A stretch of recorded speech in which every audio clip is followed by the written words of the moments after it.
about it. Anybody else ain't got a shot.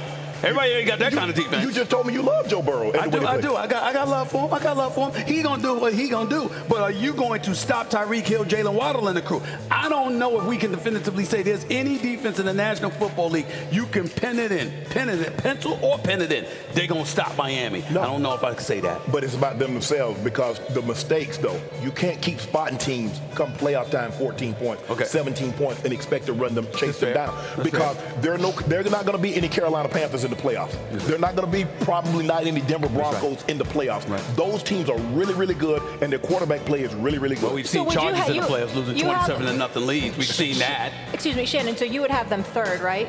You would go Chiefs, Ravens. I go Ravens. Ravens, Chiefs. Ravens, Chiefs. I would Miami? go Ravens, Chiefs, Cincinnati right now. Yeah. Okay. Dolphins. And then Miami. Biggest games of the regular season. Definitely. And we'll learn a lot about the Dolphins then as they go against an elite team because their schedule isn't rife with elite teams. Right. However, Week 17, December 31, right, Dolphins at Ravens. Yeah, we'll learn a little something more about the Dolphins 100%. And their ability to take that show on the road in wintertime. Yep. And this, for them, it'll be great. It's perfect. It's a little preview, good, bad, or otherwise, of what's coming when they get to the postseason. Yeah. You know, home field advantage this year really hasn't mattered. Yeah. But you get to the postseason, Miami versus Baltimore, Kansas City, Buffalo, Cincinnati, Cleveland even possibly, based on the way the Browns are putting it together. You don't want to go north of Florida. At most, Jacksonville. We'll find a way to win these games. Yeah, I don't consider him one of the big boys. I consider him fun to watch. I consider him dynamic when they are at home and they're throwing the ball all over the lot. But when I look at the three teams that they lost to, Skip, what did those three teams do? They disrupted the timing in the passing game of Tua. And I've been saying this since Tua became a full-time starter. I think the Jets are better than the Dolphins right now.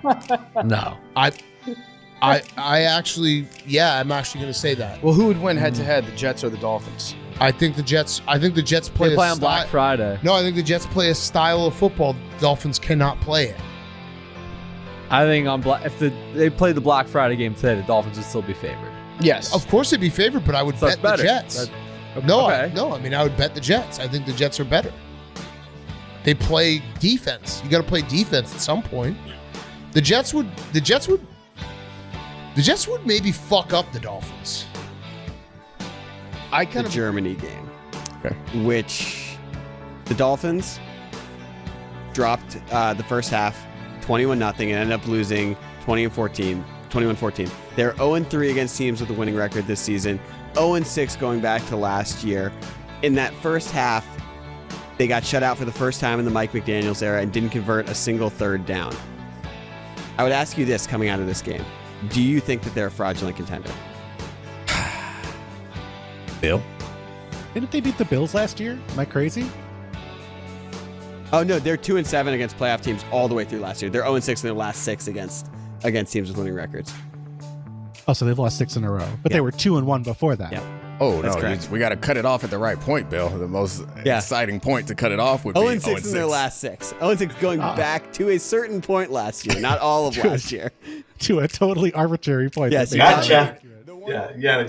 They control the narratives. Yeah. In case you're new to the show, this is Phins TV. We like to go around the dial. What they're talking about the Dolphins. The media is a huge part of the narrative. Perception is reality in most cases, but not necessarily the truth. As you saw in the last part of the video, when you control the stats, you control the narrative. So the Dolphins certainly going to be under pressure from the media because Miami overall doesn't have a lot of love nationwide. The media in New York, in Chicago, and those that come from broadcasting schools that not necessarily friendly to the Dolphins and to Miami. So that usually happens. But inside the Dolphins, let's keep those ass clowns out of it. Shout out to Kyle Brandt, the biggest ass clown of all last night, becoming the new ass clown champion. With his take last night, it was just beautiful to see him, crumbling before our eyes. He called out Dolphins fans a couple of weeks ago. Now, Karma is a bitch. But I digress. The the Dolphins have their own pressure. I would like. We talk about how much fun they're having. I like the fact that they're having fun. That it helps a lot with the bonding. Their team, they unite a front. They defend their coach, and they defend each other. But sometimes I see a team that I would like to have more of an edge, to take away the soft label. You know, when they face teams who've been more physical than them, and the wheels come off, and they lose the game. They've been trailing a lot of teams during the 7-0-7, 0-14 during the first quarter. I would like to see a more consistent team, a team stronger mentally, with more of an edge, a killer instinct, having fun, and have united fronts. Great, but I would like to see a more united team in that regard. So I go to you, Steve, first. Who do you believe is under pressure the most during the second half of the season for the Dolphins to have a successful season? Steve. I'm here. I'm listening. I'm ready. I'm just thinking about it. So I would really like to say that the most under pressure is Coach McDaniel, but I've really just got to say it's about Coach McDaniel T-shirt. I love it. It really has to be. That's for Eddie. I know it's for Eddie. He loves Coach McDaniel. Most under pressure, it's got to be Tua. And the reason it's about Tua is he just has to find a way to prove all the doubters wrong. Let's be real. You get outside of Miami, very few people consistently, other than Emmanuel Acho. We love you, Acho. Happy birthday. But very few people out there in the national media circles or regional media circles respect Tua for his capability and what he can do. Mm-hmm. Is he a finesse quarterback? Yes, he is. Mm-hmm. But every day I'm in the car, every day I'm listening to, it doesn't matter what channel it is, ESPN, Fox, flip onto Florio with the NBC PFT network, and they're always saying the same type of stuff. They talk about their top 10 quarterbacks. They talk about their top 10 teams. It's never, never, never about Miami. Miami can kind of trickle into the conversation a little bit when they're hot. And then what I tell my kids all the time, the truth hurts, Lizzo. If you want to play with the big boys, if you want to be considered the big people, you've got to go out there and you've got to consistently beat not even consistently, every now and then you've got to beat those tougher teams. And we're going to get those opportunities. We're going to get those opportunities to prove those people wrong. But Tua, the pressure is on him. He's already proven halfway through the year that he is that league-leading quarterback where it matters in terms of all the stats. It's up to him to go out there and consistently do it against some very, very tough talent and some tough games. They mentioned it there, going up to Baltimore. We've got Dallas coming to Miami, which it's a home game, but let's be real. The Dallas Cowboy fans, first time in probably 7 years that they've played here at Hard Rock. So the Dallas fans are going to be out here in numbers. And Buffalo always travels well to Miami. So I think that Tua is going to have an opportunity to prove him wrong, but he is definitely the most under pressure in my eyes. How about you, Matt? What do you consider to be the most under pressure for the second half of the season? Yeah, I think that the pressure on Tua is never ending. I think that's been on him since the day he stepped foot on the field for the first time. I truly believe that the pressure, the real pressure, is something that you talked about for a moment, Sammy, a few moments ago. I think the pressure is on the defense. And the reason I say that is because everybody, all of us, the four of us, as well as every legitimate Dolphin fan out there, and the media as well, the second Jalen Ramsey was brought over to Miami, all of a sudden there's visions of, oh my gosh, look at this defense. Well, now that defense is it's almost whole. I think this coming weekend, everybody will be in place, right? Well, Jalen Phillips, he's been playing. The front line is all in one piece. The defensive backfield's in one piece. The linebackers are in one piece. So they will have an opportunity to expand upon their game against the Patriots, where Jalen had that interception. But that heat's only going to ratchet up, because what's also coming down the road is those big boys, the Ravens, the Bills. There's some teams out there that can do some damage. And I think that the true pressure is on the defense. And you said something that really triggered me, Sammy. I want them to put their foot on the throat and just stand there. It's great that we can have faith like we did in the Marino years that we'll come back. That's great. And it's been fun this year. But let's just choke someone out. Let's just finish them off and then give the ball to Mostert and Achane for the rest of the fourth quarter and close it out and move on to the next week. The pressure, I think, is on the defense. And I'll yield back to you. How about you, Eddie? Who do you consider to be the most under pressure for the second half of the season? The training staff to keep people healthy. I see. That's Bart. That's Bart. I see my buddy Jalen Phillips has hurt his ankle again. Oh dear Lord. What? Yeah.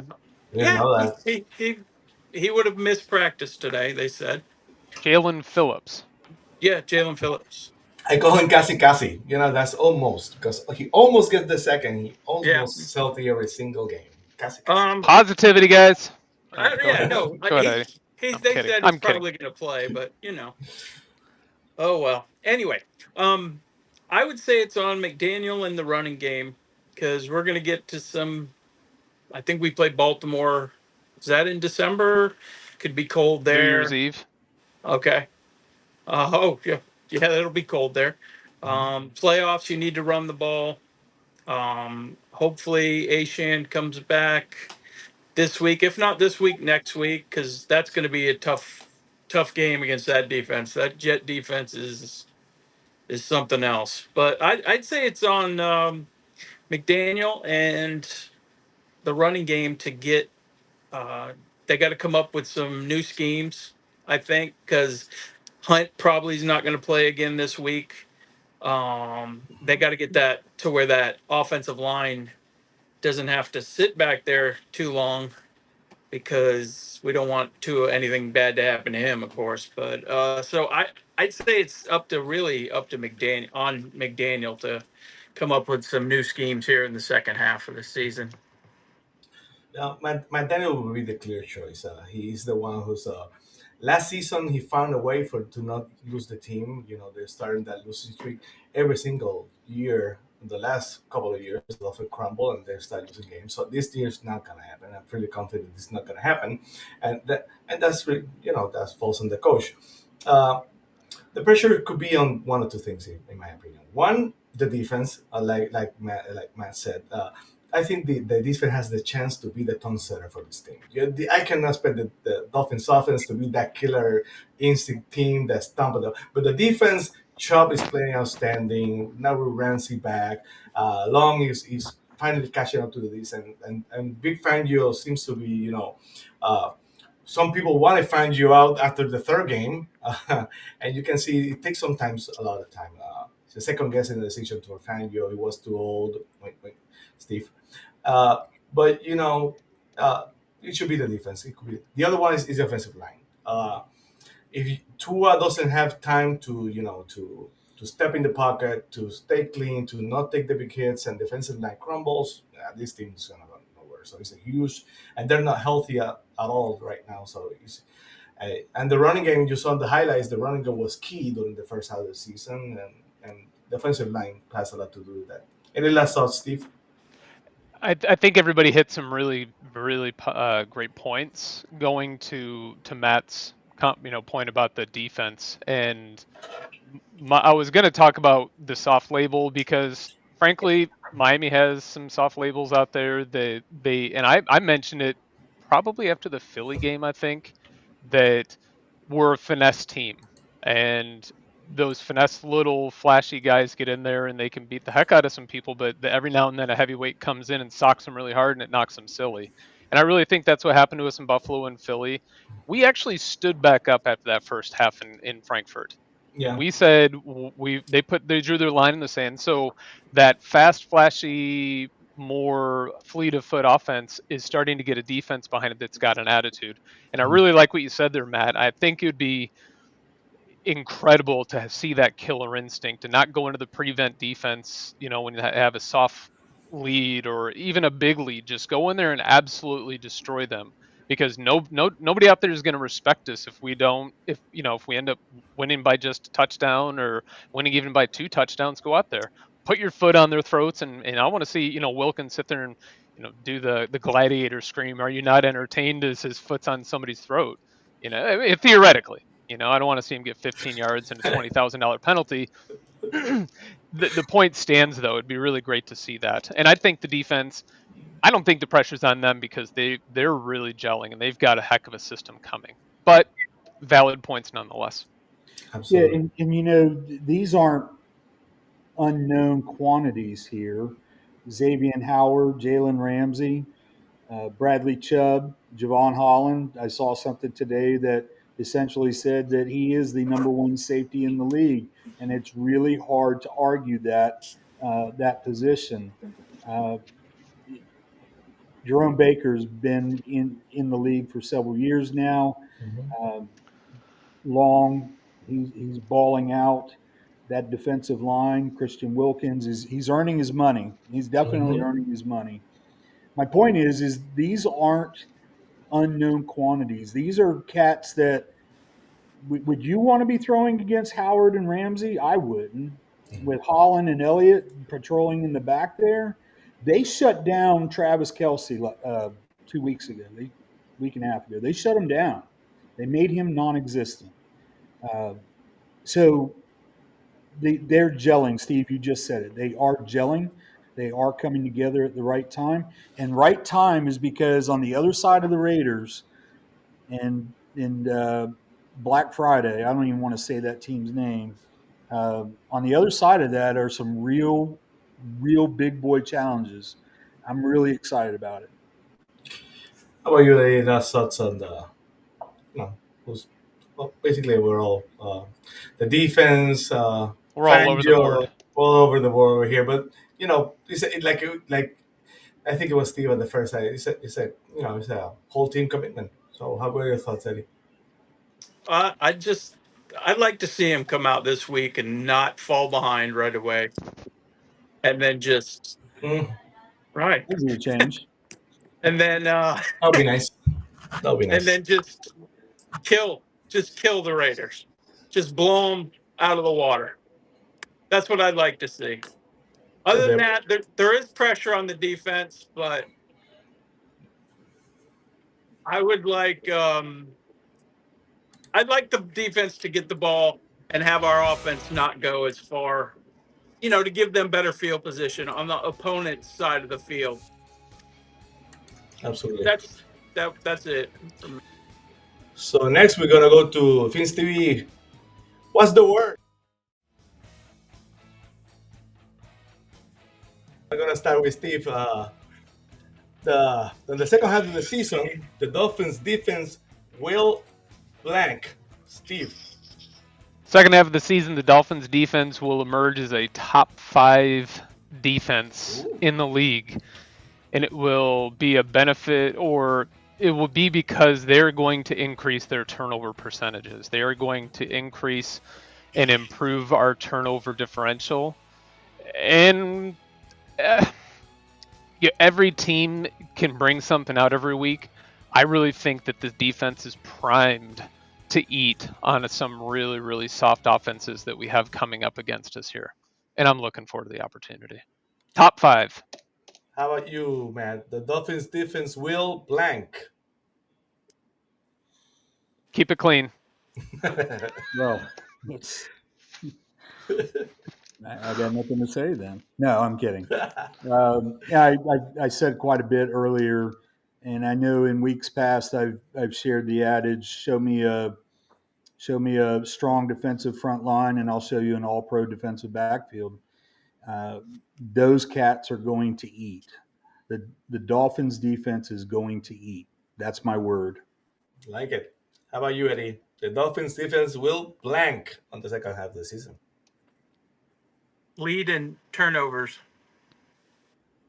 That's interesting. That's my prediction. I think they're going to start getting more pressure, and I think they're going to just start picking the ball off left and right. That's my prediction.